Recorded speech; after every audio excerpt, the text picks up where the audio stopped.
Hello friends, आज हम जानेंगे एसेट्स, लाइबिलिटीज़ और कैपिटल के बारे में। चलिए शुरू करते हैं। Assets are future economic benefit that are owned by individuals और ऑर्गेनाइजेशन। बिजनेस में जो भी चीज़ें हमें फ्यूचर में इकोनॉमिक बेनिफिट देती हैं उन्हीं को हम एसेट कह देते हैं। चलिए एग्जाम्पल के साथ समझते हैं। आपके बिजनेस में जो भी बिल्डिंग, मशीनरी, फर्नीचर, वाहन, कंप्यूटर हैं, ये सभी आपकी संपत्तियाँ यानी एसेट्स हैं।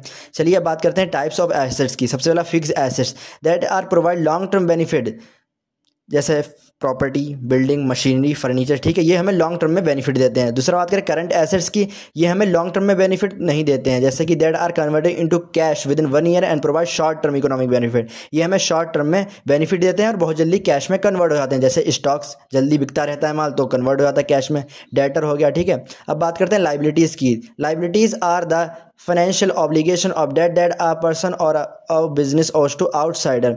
जो भी बिजनेस में हमें देनदारियाँ, देखिए जो भी देनदारियाँ हैं हमारी बिजनेस में, मतलब जो भी पैसे हमें लोगों के देने हैं, ठीक है, आउटसाइडर के, वो हमारी सब लाइबिलिटी हैं। चलिए एग्जांपल के साथ समझते हैं। अगर आपने बैंक से 1 लाख रुपए का लोन ले लिया तो ये आपकी दायित्व यानी लाइबिलिटी।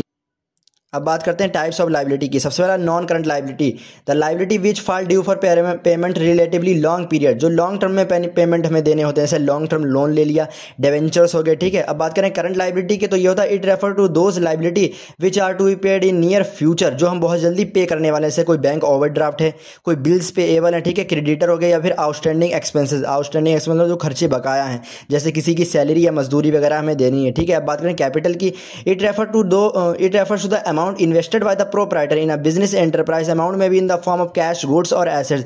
जो भी प्रोप्राइटर, एक प्रोप्राइटर होता है जो भी बिजनेस में अमाउंट इन्वेस्ट करता है, अमाउंट में भी in the form of cash यानी कैश की फॉर्म में हो सकता है, गुड्स यानी माल हो सकता है, या फिर एसेट्स, जो भी एसेट्स होते हैं वो इन्वेस्ट करता है अपने बिजनेस में, वो सभी कैपिटल है। जैसे अगर आपने 5 लाख रुपए से बिजनेस शुरू किया तो ये आपकी पूंजी कैपिटल है।